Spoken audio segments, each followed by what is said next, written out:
함께 나누실 하나님의 말씀은 에베소서 6장 17절입니다. 에베소서 6장 17절입니다.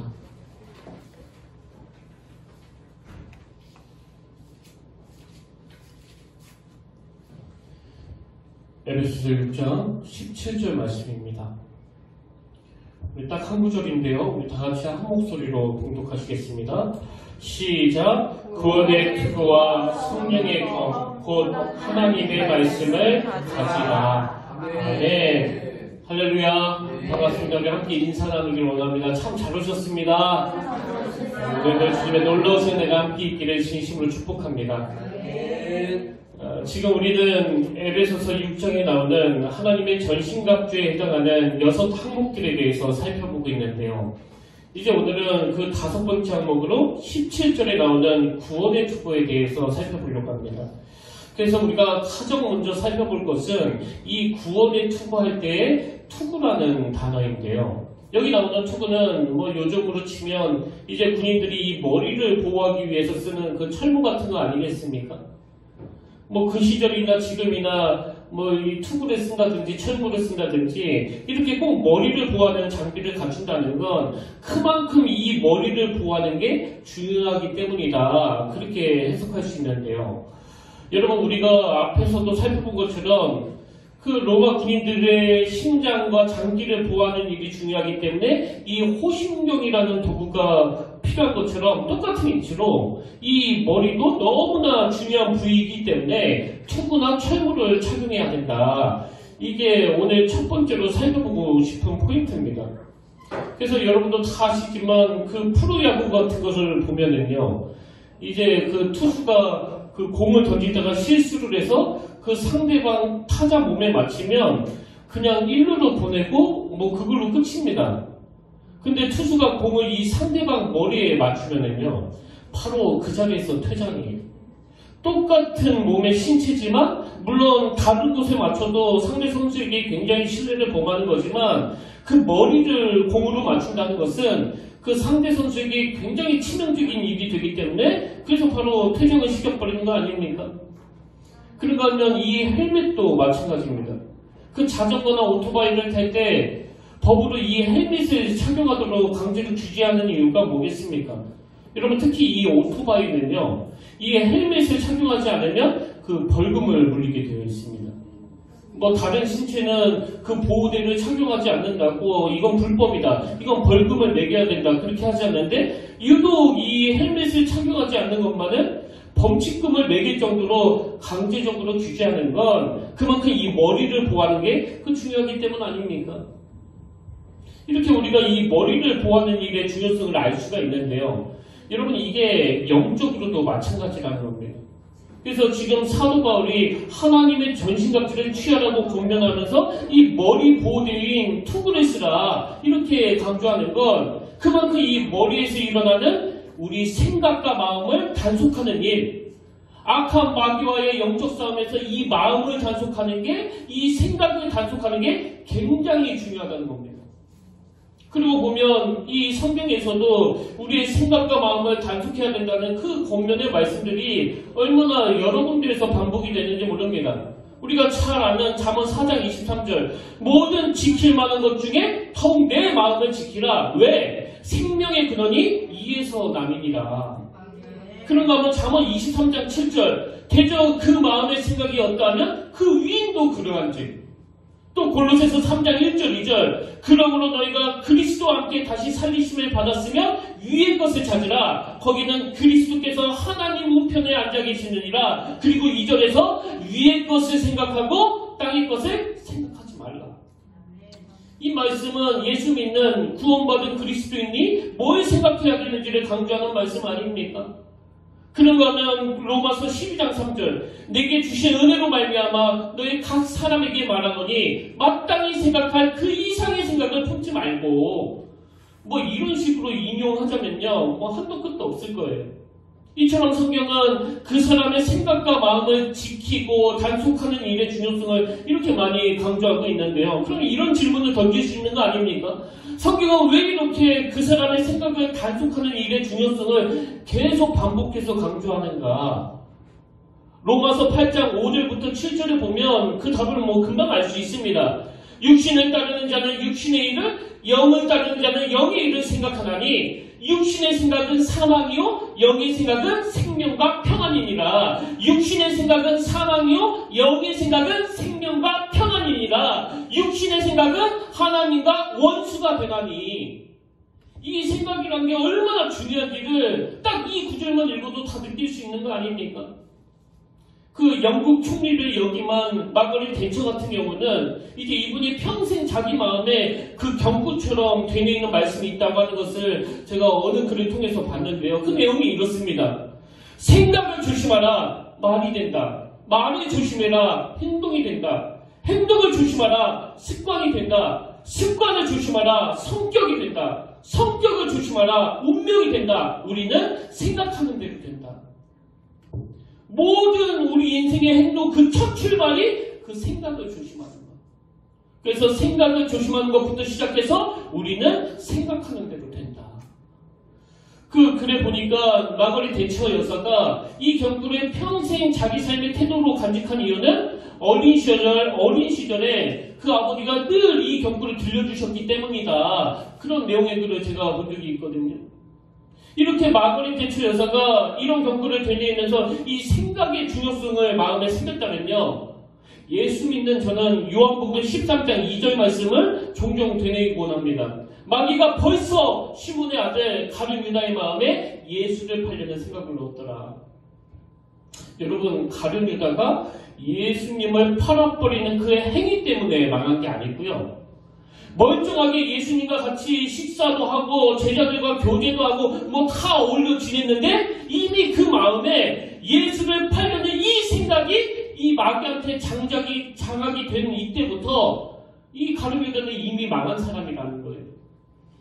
저는 이 말씀이 너무 두려운 게요. 지금 너무나 많은 저 같은 목회자들이 뭐 숨만 쉬고 있지 이미 죽은 사람과 별로 다를 게 없는 건 매 주일이 되면 자기가 맡은 시간에 이렇게 나와서 설교도 똑같이 하고 기도 인도도 똑같이 하고 모든 것을 다 똑같이 하지만 이 생각이 장악된 그 상태로 가면 그건 이미 죽은 상태라는 겁니다. 그리고 이건 성도님들도 마찬가지예요. 최근에 지방의 어느 목사님하고 만나서 대화를 하는데요. 뭐 이분의 얼굴을 딱 보니까 벌써 그 수심이 가득하시더라고요. 그래서 제가 이 목사님을 보자마자 목사님 무슨 일 있으세요? 얼굴이 왜 이렇게 안 좋으세요? 그랬더니 이 목사님이 자기 얼굴에 왜 수심이 가득한지를 말씀하시는데요. 자기 교회에 그 신천지가 들어와가지고 교회들이 거의 다 나가버렸다는 겁니다. 그래서 지금은 4분밖에 안 계시다는 거예요. 근데 이 일이요. 어느 한순간에 벌어진 일이 아니고요. 그 3년에 걸쳐서 그렇게 서서히 나갔는데 사실은 이렇게 되기까지 몇 번 알 수 있는 기회들이 있었다는 거예요. 한 번은 이 목사님이 교회 권사님이랑 대화를 하는데 이 권사님이 갑자기 목사님 저 이제부터 저 김 집사님이랑 같이 밥 안 먹을 거예요. 그래서 권사님 왜 그러시냐고 그랬더니 이상하게 이 김 집사님이랑 밥만 먹으면 자꾸 교회를 욕하게 된다는 거예요. 계속. 그래서 하나님 앞에 죄 짓는 것 같아서 그 사람이랑 밥 안 먹겠습니다. 여러분 알고 봤다니요. 그 신천지에서 온 사람이 계속 교인들을 접촉하고 다니면서 교회 욕을 하고 이런 교회는 당장 떠나야 된다고 계속 권면하고 그것이 쌓이고 쌓이다 보니까 결국 그 욕들은 뭐 담임 목사를 향하게 되는 거 아닙니까? 마찬가지로 우리가 주님의 몸된 교회에서 성도 간에 같이 밥도 먹고 서로 교제도 하고 또 때로는 아픔도 공유하고 기도해주고 위로도 하지만 그 밖에 나가서는 남의 허물을 막 여기저기 떠벌리고 다니고 자기가 섬기는 교회를 막 욕하고 다니는 이건 절대 그 생각이 건강한 그리스도인이라고 할 수 없습니다. 바로 이게 주님의 몸된 교회를 망하게 만들려는 이 마귀의 전략이고 우리가 영적 싸움에서 이 투구를 써야 되는 이유라는 거예요. 물론 잘못하고 있는 것에 대해서는 지적도 해야 돼요. 따끔하게 비판도 해야 됩니다. 그러나 그 지적을, 그 비판을 잘못을 저지른 그 당사자에게 할 수 없다면 여러분 차라리 안 하시는 게 맞습니다. 왜? 그 비판이라는 것은 상대방이 정말 교정받았으면 좋겠다는 그 간절함이 내포되어 있는 건데 그걸 당사자가 아닌 다른 사람한테 말하는데 그 마음을 어떻게 알 수 있겠냐고.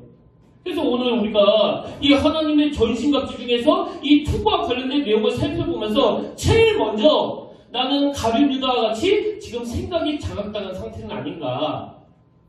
뭐 신천지처럼 생각이 완전히 장악당한 상태는 아니라고 할지라도 이런 위험에 노출되어 있는 건 아닌가. 깊이 돌아보고 점검하는 시간을 가져야 된다고 생각합니다. 왜 그래야 된다고요? 다시 읽어드릴게요. 생각을 조심하라. 말이 된다. 말을 조심하라. 행동이 된다. 행동을 조심하라. 습관이 된다. 습관을 조심하라. 성격이 된다. 성격을 조심하라. 운명이 된다. 우리는 생각하는 대로 된다. 그래서 우리가 잘 아는 그 사랑장인 고린도전서 13장 11절에 보면 내가 어렸을 때에는 말하는 것이 어린아이와 같고 깨닫는 것이 어린아이와 같고 그 다음에 생각하는 것이 어린아이와 같다가 왜 저 사람은 말하는 게 꼭 저렇게 어린애같이 유치찬란한가? 그건 생각하는 게 어린애 같기 때문이라는 거예요. 그래서 말 잘하려고 애쓰지 말고 생각이 성숙해지도록 내 생각이 성령님께 사로잡힐 수 있도록 하나님께 구해야 된다는 겁니다. 이러면서 오늘 이 세상에서 펼쳐지고 있는 일들을 보면은요. 아까 살펴본 요한복음 13장 2절 마귀가 벌써 시몬의 아들 가룟 유다의 마음에 예수를 팔려는 생각을 넣었더라. 지금 가룟 유다는 그 마음의 생각을 무방비 상태로 방치했기 때문에 그 마귀한테 밥이 되어버렸는데 그 마귀한테 생각이 장악되어버렸는데 이 가룟 유다의 마음을 혼미하게 해가지고 그를 망하게 했던 마귀의 이 무서운 공격이 지금 뭐 얼마나 전방위적으로 계속되고 있습니까? 특별히 자녀교육. 제가 보니까요, 지금 악한 것들이 우리 아이들의 생각을 장악해버리려고 그야말로 총공세를 펼치고 있는 것 같아요. 그래서 저는 그런 생각을 하거든요. 이 신앙교육에 있어서 이 골든타임이라고 하는 게 도대체 언제일까? 이게 바로 중고등부, 그 청소년 시기에 방향을 이 방향으로 잡느냐, 저 방향으로 잡느냐가 그 가치관의 줄기가 생겨나는 거라고 생각하는데, 바로 이 청소년 시기에 대학 입시라고 하는 너무 무서운 그 괴물 앞에 아이들이 무기력하게 6년을 보내고 나니까 그 애를 좋은 대학에 보내고 나면 무슨 소용입니까? 생각이 장악되어 버렸는데, 가치관이 장악되어 버렸는데. 그리고 또 사단은 이 반복교육의 효과를 너무 잘 아는 존재 아닙니까? 영화를 한번 보세요. 드라마를 한번 보세요. 그 막장 드라마 같은 거. 그리고 애들이 좋아하는 영상이나 글들을 한번 읽어보세요. 얼마나 무서울 정도로 정말 계속 반복해서 세뇌시키는 그 악한 메시지들을 막 슬쩍슬쩍 던져가지고 이 우리 아이들의 마음에 스며들고 있는데, 여기에 비해서 신앙교육은 반복되고 있지 않은 거예요. 신앙교육은 단절이에요. 지금 청소년 사역을 하고 있는 그 목사님들의 이야기를 다 들어보면요, 그분들의 무거운 마음은 뭐 이루 말로 다 못합니다. 왜? 마귀의 유혹은 지금 연속적으로 반복적으로 그 아이들에게 스며든 거에 대해서 반해가지고 신앙교육은 너무나 그 파편적이기 때문에 일주일에 한 번, 1시간 스며들 듯 말 듯 하다가 또 단절이 돼버리고 또 스며들 듯 말 듯 하다가 또 단절이 돼버리고, 그건 뭐 성도님들도 마찬가지 아닙니까? 그래서 이 신앙교육이 연속적으로 이루어지게 만드는 건요, 가정이에요. 그래서 오늘 예배 시간에 우리 부모님들만 은혜 받고 끝내지 마시고요. 아이들이 어리면 어릴수록 좋습니다. 아이들이 어릴수록 집에 가셔서 이 아이를 무릎에 앉혀놓고 이 연속적인 반복되는 신앙교육이 이루어질 때 사단이 지금 공격하고 있는 이 생각을 장악하려는 그 악한 유혹을 반드시 이겨낼 수 있으리라고 저는 믿습니다. 그래서 우리 모두가 다 잠언 4장 23절 모든 지킬 만한 것 중에 더욱 내 마음을 지키라. 모든 지킬 만한 것 중에 더욱 내 마음을 지키라. 생명의 근원이 이에서 남이니라. 이 말씀 우리가 늘 기억하면서 본문에서 사도 바울이 권면하는 영적으로 이 머리를 보호하는 투구를 다 장착하게 되시기를 바랍니다. 근데 저는 여기서 문제제기, 질문이 하나 있는데요. 여러분, 우리가 영적으로 머리에 투구를 쓰는 일, 그래서 이 마음의 생각을 지키고 이 보호하는 것의 중요성을 알겠는데 왜 그 투구가 구원의 투구냐는 거예요. 뭐 지혜의 투구, 지식의 투구, 능력의 투구, 뭐 여러 가지 이 투구의 성격을 규정할 수 있는데 왜 그 머리 보호대로 쓰는 투구가 구원의 투구냐는 겁니다. 17절에 구원의 투구와 성령의 검, 곧 하나님의 말씀을 가지라. 이게 이 뒷부분에 나오는 성령의 검은 다음 시간에 다룰 예정이고요. 혹시 이런 질문 해보셨습니까? 왜 투구를, 구원의 투구로 명명했을까? 뭐 그리스도인들이 이 구원의 투구를 쓴다는 것의 의미를 말하자면 뭐 100가지도 넘겠지만 저는 오늘 2가지로 그 의미를 정리해드리고 싶은데요. 여러분, 그리스도인이 이 구원의 투구를 쓴다는 것의 의미, 그 첫 번째가 뭐냐? 그건 우리가 하나님으로부터 받은 그 구원의 내용을 잘 이해해가지고요, 이 잘못된 구원의 진리를 분별하는 힘을 가지는 것, 이게 구원의 투구를 쓴다는 의미입니다. 정확하게 구원의 내용을 잘 파악하는 것, 이 진리를 분별할 수 있는 힘을 가지는 것. 그래서 끊임없이 사단이 이 잘못된 교리, 잘못된 진리를 가지고 공격할 때 그것을 분별해낼 수 있는 힘, 이게 구원의 투구를 쓸 때만 가능하다는 거예요. 지난 시간에도 말씀드렸지만요, 제가 그 청소년 사역을 할 때 그 청소년들, 청년들 연합수련회 같은 데 가보면요, 한 2-3천 명씩 막 모여가지고 1시간 내내 펄펄 뛰고 막 그냥 큰 소리로 찬양하고 눈물을 쏟는데요. 그렇게 하고 이제 이 아이들이랑 이 이야기를 잠깐 나눠보면 성경을 너무 모르는 겁니다. 진리가 뭔지 하나도 몰라요. 심지어는 이게 뭐 구약의 인물인지 신약의 인물인지조차도 구분을 못합니다. 막 너무너무 펄펄 뛰다가 그 구원의 투구가 다 벗겨져 버린 것 같아요. 그러다 보니까 여러분, 우리가 그 아이들을 그렇게 정성껏 길러보면 뭐합니까? 이단이 툭 건들면 넘어가는데 이 머릿속에 이 구원의 내용을 잘 이해하지도 못하고 하나님으로부터 받은 이 구원의 진리, 잘못된 진리를 분별할 수 있는 이 구원의 투구가 없다가 보니까 이단이 툭 건들면 그냥 넘어가는. 생각해보면 그 믿음이 좋은 애들일수록 이 이단에 더 잘 넘어가는 것 같아요. 성경은 에베소서 4장 13절, 우리가 다 하나님의 아들을 믿는 것과 아는 일에 하나가 되어, 하나님의 아들을 믿는 것과 아는 일에 하나가 되어 온전한 사람을 이루어 그리스도의 장성한 분량이 충만한 때에 이르리니. 성경은 아는 것과 믿는 것이 하나가 되어야 한다고 말씀하시는데, 그 어릴 때부터 너무 감성적이고 자극적인 이런 체험 의존적인 신앙생활만 하다가 보니까 이단이 그럴듯한 교리를 가지고 다가가면 그냥 거기에 쑥 빨려 들어가는 거 아닙니까? 그래서 뭐 교회가 이단 탓할 거 없고요, 지금부터라도 우리 아이들에게 이 구원의 투구를 씌워줘야 돼요.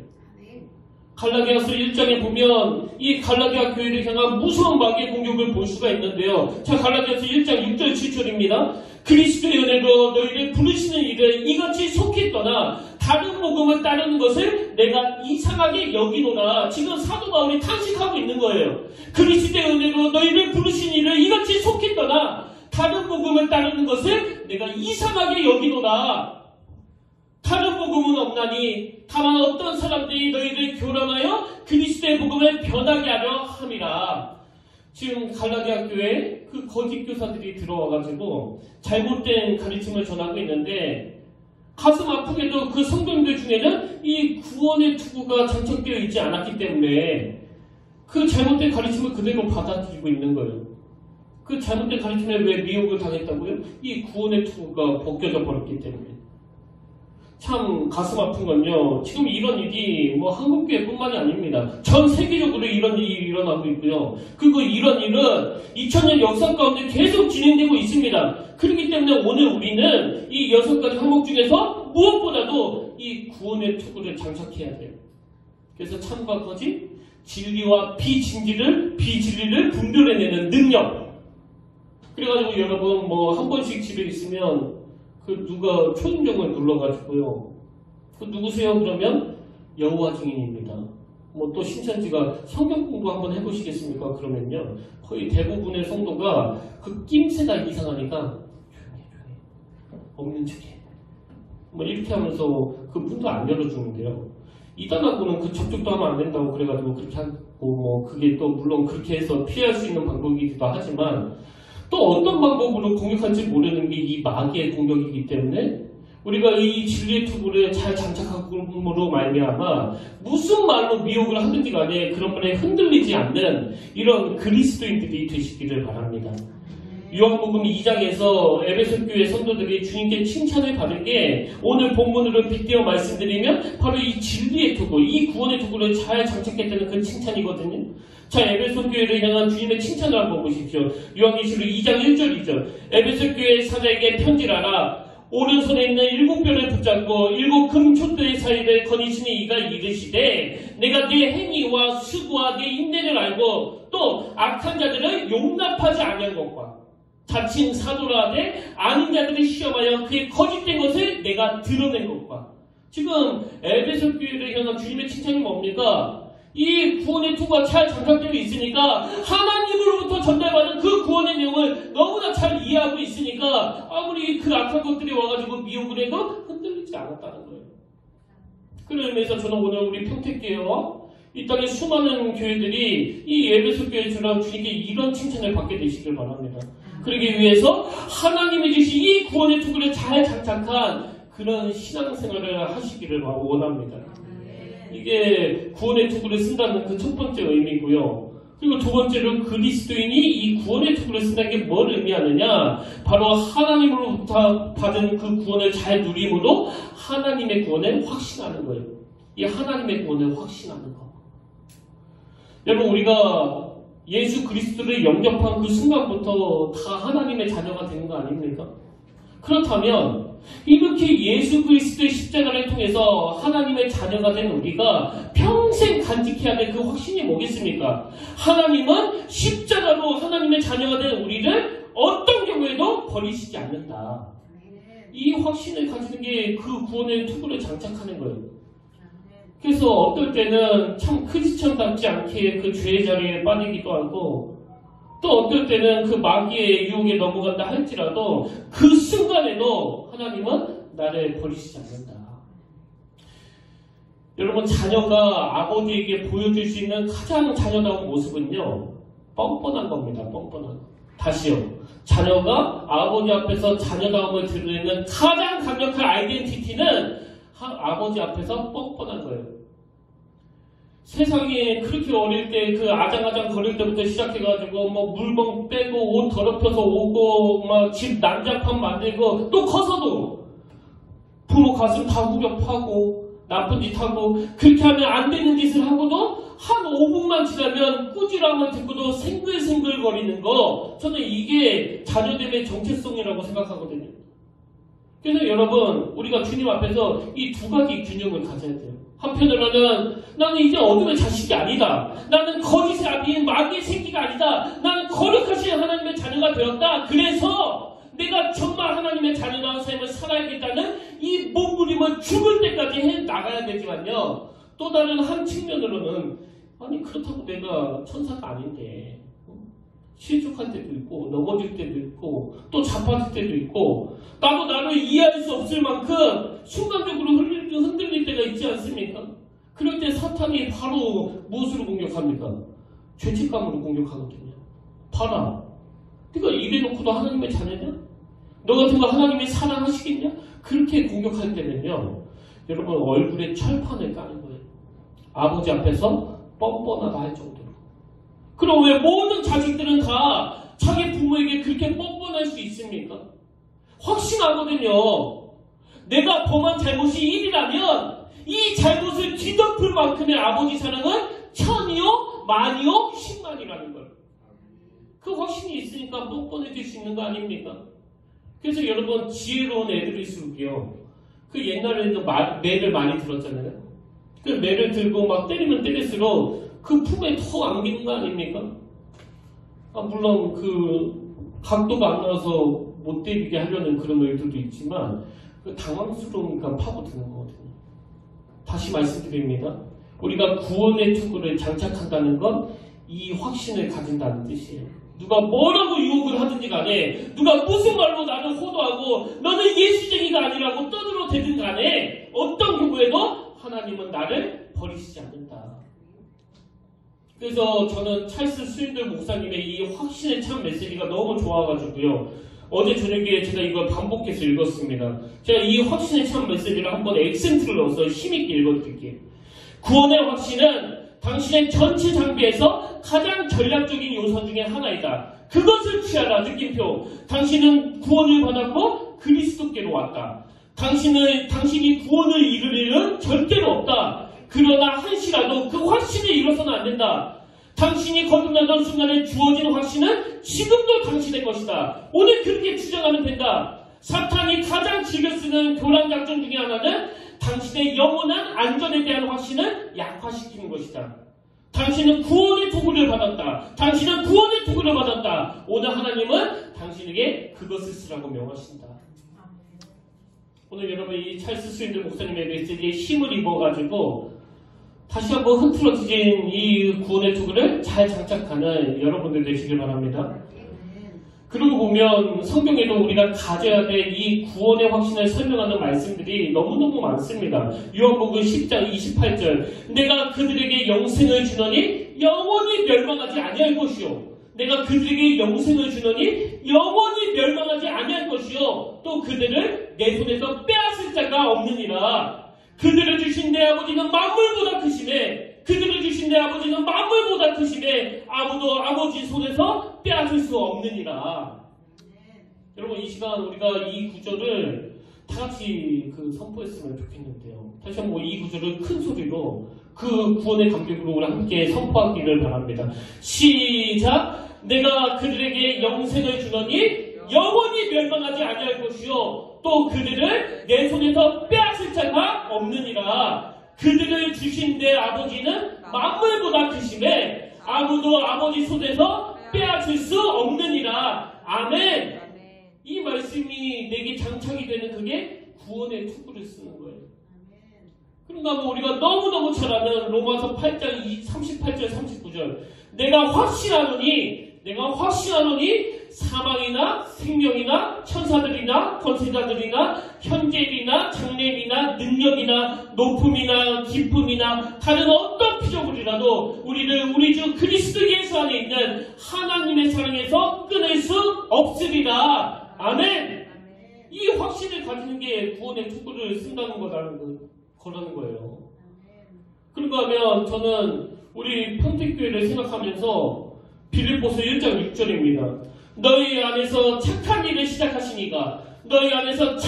시작하시니가 그리스도 예수의 날까지 이루실 줄을 우리는 확신하노라.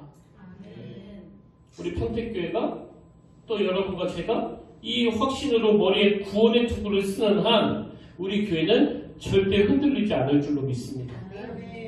지금 이 평택교회 3년의 역사가 그걸 증명하고 있는 거 아닙니까? 그 중고등부만 사역했던 30대 후반의 어리버리한 담임 목사가 표면적으로는 이 교회 지도자로 세워져 있지만 그러나 우리 평택교회를 시작하신 분이 이 그리스도시라는 이 확신을 가지고 있으니까 지금 모든 선배님들이 이 구원의 투구를 장착하고 지금까지 달려가고 있는 거 아닙니까? 여러분 가정을 누가 허락해 주셨습니까?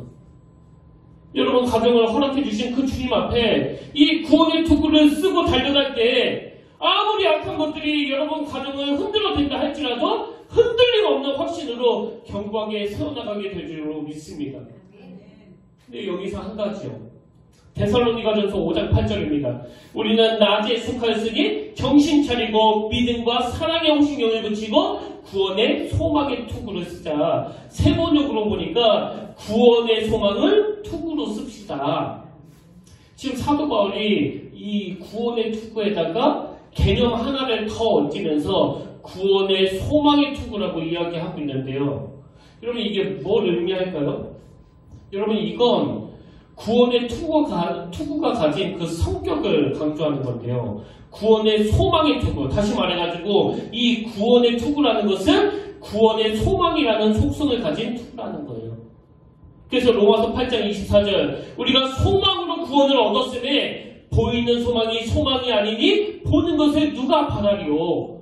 그러니까 여기 나오는 소망으로 구원을 얻었음에 그리고 좀 전에 구원의 소망을 투구로 씁시다. 이런 말들이 다 무슨 말입니까?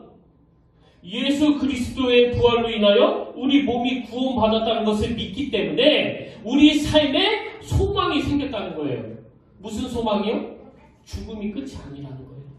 이 땅에서의 삶이 끝이 아니라는 거예요. 죽음이 끝이 아니라 부활이 있다는 사실을 소망으로 받아들인다는 겁니다.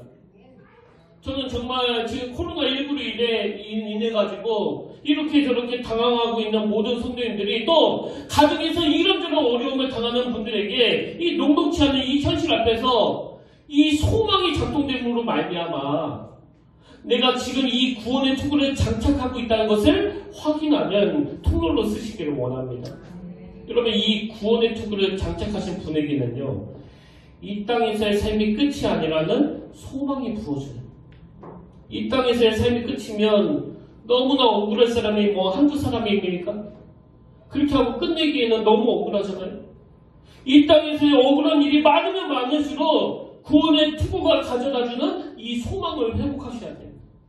오늘 주님은 이 소망을 주시기 원하시기 때문에 사도 바울을 통해 우리에게 이 구원의 소망의 투구를 쓰자고 계속 강조하고 있는 겁니다. 결론을 맺으면서요, 저는 오늘 말씀을 준비하다가 그 사랑주기라고 하는 그 묵상집에 나오는 오늘 설교를 총정리하는 그라마를 발견하고 너무 큰 감동을 받았는데요. 제가 이 글을 소개해드리고 그 설교를 마무리하려고 합니다. 자, 그 내용을 한번 들어보십시오. 하나님이 너를 버리기 위해 여기까지 인도하시지는 않았을 거야. 하나님이 너를 버리기 위해 여기까지 인도하시지는 않았을 거야.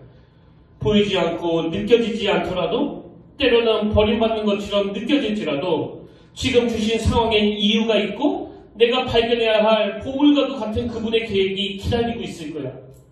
다음 단계로 갈 때까지 잠시 아무것도 느껴지지 않을 수 있어. 다음 단계로 갈 때까지 잠시 아무것도 느껴지지 않을 수 있어. 하지만 분명한 건 하나님은 늘 거기 그대로 계신 분이라는 거야. 내가 알지 못하는 순간에도 한 번도 내게서 고개를 돌린 적이 없으신 그분이 아직도 널 사랑한다는 것을 증명하시기 위해 오늘도 일하고 계신단다. 저는 오늘 우리 평택교회 모든 성도님들에게 이 하나님이 너를 버리기 위해 여기까지 인도하시지는 않았을 거야 라는 이 구원의 투구가 잘 장착됨으로 말미암아 어떤 환경, 어떤 상황, 어떤 말에도 흔들리지 않는 확신을 갖게 되시길 바라고요. 그런가 하면 오늘 여러분 누구라서 그 삶의 고뇌가 없습니까? 지금 큰 교회, 작은 교회 할 거 없이 이 코로나19로 지금 너무너무 힘들어하고 있거든요. 삶 자체가 고뇌예요. 삶 자체가 고통입니다. 그럼에도 불구하고 네가 알지 못하는 순간에도 한 번도 내게서 고개를 돌린 적이 없으신 그분이 아직도 너를 사랑한다는 것을 증명하시기 위해 오늘도 일하고 계신다는 이 소망의 투구가 잘 장착됨으로 말미암아 앞으로 더 참아내야 되고 앞으로 더 인내해야 되는 그 현실에서도 복음이 주는 이 소망을 가지고 되시기를 주의 이름으로 진심으로 축복합니다. 저는 정말 간절한 마음으로 오늘 말씀을 준비하면서 하나님께 기도합니다. 하나님, 오늘 무기력함에 빠져있는 이 땅의 모든 교회에게 또 이렇게 저렇게 억울한 일을 당해 마음이 상하고 아픈 모든 성도님들에게 무엇보다도 이 로마서 8장 24절 우리가 소망으로 구원을 얻었음에 보이는 소망이 소망이 아니니 보이는 소망만이 소망이 아니니 보는 것을 누가 바라리요. 구원의 투구를 장착한 자들에게 주시는 이 소망 보이는 것만이 다가 아니다. 하나님, 이 소망의 말씀이 날마다 지친 자들을 회복케 하는 능력이 되게 하여 주시옵소서.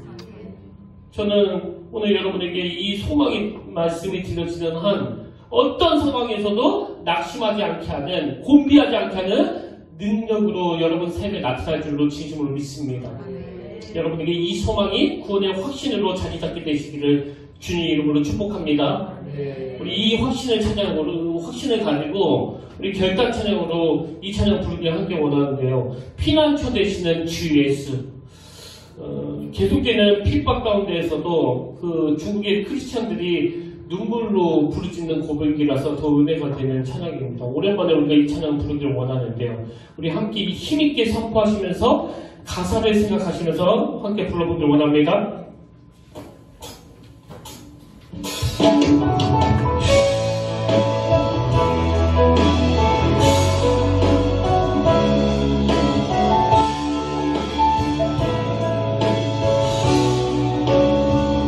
피난처 되시는 주 예수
살아계신 하나님 아버지, 이 시간 무엇보다도 하나님의 은혜를 구합니다.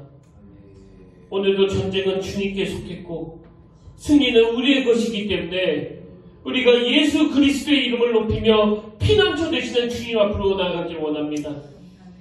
그래서 우리 내면에 하나님은 나를 절대 버리시지 않는다는 이 구원의 투구가 잘 장착되게 하시고 정확하게 진리를 분별할 수 있는 힘을 가질 뿐만 아니라 이 구원의 투구를 장착한 자들에게 주시는 이 소망의 투구를 쓰므로 말미암아 모든 어려운 상황을 기쁨으로 견뎌내도록 인도하여 주시옵소서.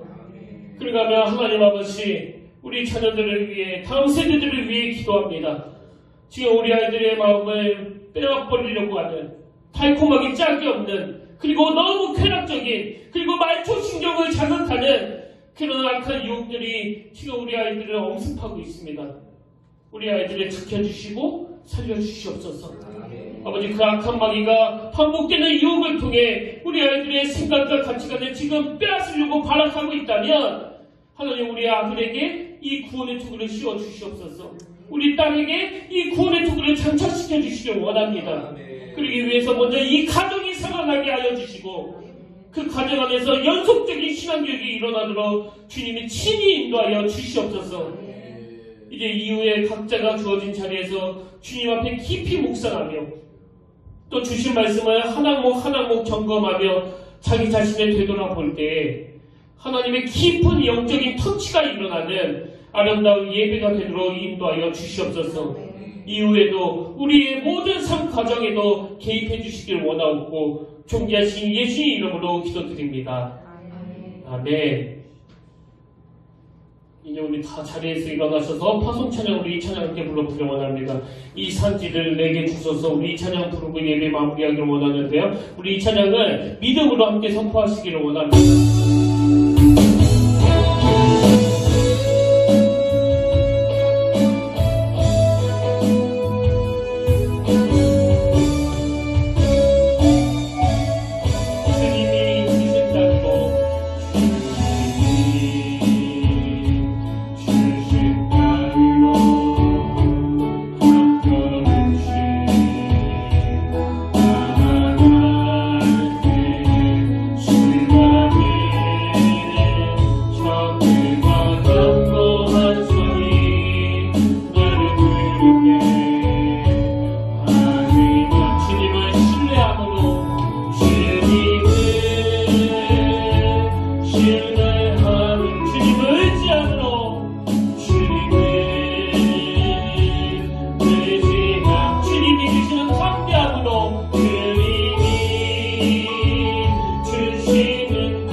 멸망하지 아니할 것이요 또 그들을 내 손에서 빼앗을 자가 없느니라. 그들을 주신 내 아버지는 만물보다 크심에 아무도 아버지 손에서 빼앗을 수 없느니라. 아멘. 하나님, 이 말씀이 내게 장착되기를 원합니다. 내가 이 확신을 가지게 되기를 원합니다. 그래도 어떤 경우라도 하나님은 나를 버리시지 않는다는 이 확신이 오늘을 살아내는 능력이 되게 하시고 내일을 살아가는 소망이 되게 하여 주시옵소서. 비록 우리가 잠시 주를 떠날지라도 그 가던 길에서 다시 돌아오는 회복이 이 예배를 통해서 일어나게 하시고 우리 앞길이 캄캄해서 아무것도 보이지 않는다 할지라도 하나님은 아직도 나를 사랑하신다는 것을 증명하시기 위해 오늘도 일하시고 계신다는 그 소망이 실제적으로 내 삶을 통해 경험되어질 수 있도록 인도하여 주시옵소서. 이제는 우리 주 예수 그리스도의 은혜와 하나님 아버지의 다함없는 사랑과 성령님의 감동, 감화, 위로부터 충만하심의 역사가 지금 반복적으로 또 연속적으로 우리의 생각과 마음을 공격하는 이 마귀와의 영적 싸움에서 내가 이 구원의 투구를 잘 쓰므로 말미암아 절대 흔들리지 않는 신앙을 갖기 원하는 그래서 예배드리는 모든 죄자들을 머리 위해 지금부터 영원토록 함께 하시기를 간절히 축원하옵나이다. 아멘.